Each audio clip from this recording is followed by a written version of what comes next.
আমি উলগ আৰু শুভেচ্ছা জ্ঞাপন কৰিছো।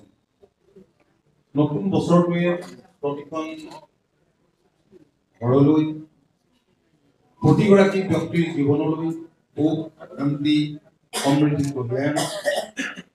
জাতি জনগোষ্ঠী ধৰ্ম ভাষা নিৰ্বিশেষে অসমবাসীৰ মাজত ঐক্য সম্প্ৰীতি আৰু ভাতৃত্ববোধৰ এনাজৰী অধিক শক্তিশালী হওক।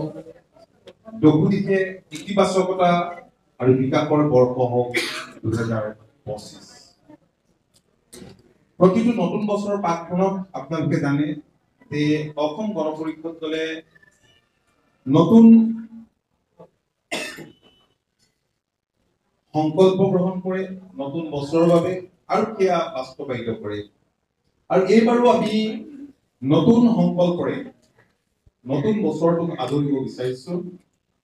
আমাৰ লক্ষ্য 2025 বৰ্ষৰ আৰম্ভণিৰে পৰা ব্যাপক কৰ্মসূচীৰে ৰাজ্যখনত প্ৰগতিশীল আঞ্চলিকতাবাদৰ ধাৰাটোক অধিক সবল ৰূপ প্ৰদান কৰা। গাঁৱে গাঁৱে অগপ চহৰে নগৰে অগপ শিক্ষক বছৰজোৰা এক অভিযানৰ আমি পৰিকল্পনা কৰিছো। উদ্দেশ্য এটাই অসমৰ সকলো ৰাইজৰ কাষলৈ গৈ আঞ্চলিকতাবাদ তথা অসম গণ পৰিষদ দলক অধিক শক্তি প্ৰদান কৰা। অসম গণ পৰিষদ দলে আগন্তুক বছৰটোত মাতৃভাষা বৰ্ষ হিচাপে পালন কৰিবলৈ সিদ্ধান্ত গ্ৰহণ কৰিছে।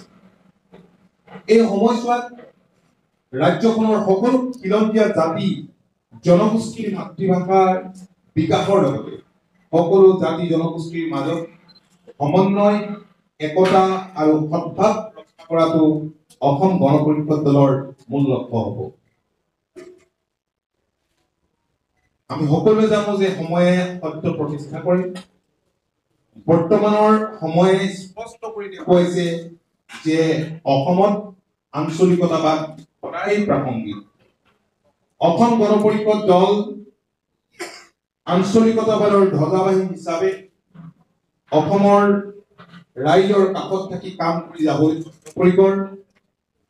ৰাজ্যখনৰ উন্নয়ন আৰু বিকাশৰ এই যাত্ৰা অধিক ত্বৰান্বিত কৰাত নতুন বছৰটোত বলিষ্ঠ ভূমিকা গ্ৰহণ কৰিব অসম গণ পৰিষদ দলে। মাননীয় মুখ্যমন্ত্ৰী ডক্টৰ হিমন্ত বিশ্ব শৰ্মা ডাঙৰীয়াৰ নেতৃত্বত আজি ৰাজ্যখনে উন্নয়ন আৰু বিকাশৰ ক্ষেত্ৰত নতুন গতি লাভ কৰিবলৈ সক্ষম হৈছে। ৰাজ্যখনৰ খিলঞ্জীয়া জনসাধাৰণৰ সুৰক্ষিত ভৱিষ্যত আৰু উন্নয়নৰ মাত্ৰা প্ৰদান কৰাটো হ'ব অসম গণ পৰিষদ দলৰ অন্যতম দায়বদ্ধতা। ঐতিহাসিক অসম চুক্তি ৰূপায়ণৰ দ্বাৰা অসমৰ খিলঞ্জীয়া জনসাধাৰণৰ স্বাৰ্থ সুৰক্ষিত কৰাৰ ক্ষেত্ৰত অসম গণ পৰিষদ দলে নিজৰ দায়বদ্ধতা সদায় দোহাৰি আহিছে।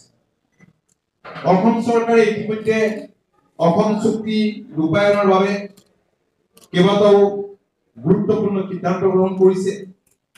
আৰু 2025 বৰ্ষটো আমাৰ ৰাজ্যবাসীৰ বাবে হ'ব আৰু আমাৰ দলৰ বাবেও হ'ব বিশেষভাৱে গুৰুত্বপূৰ্ণ।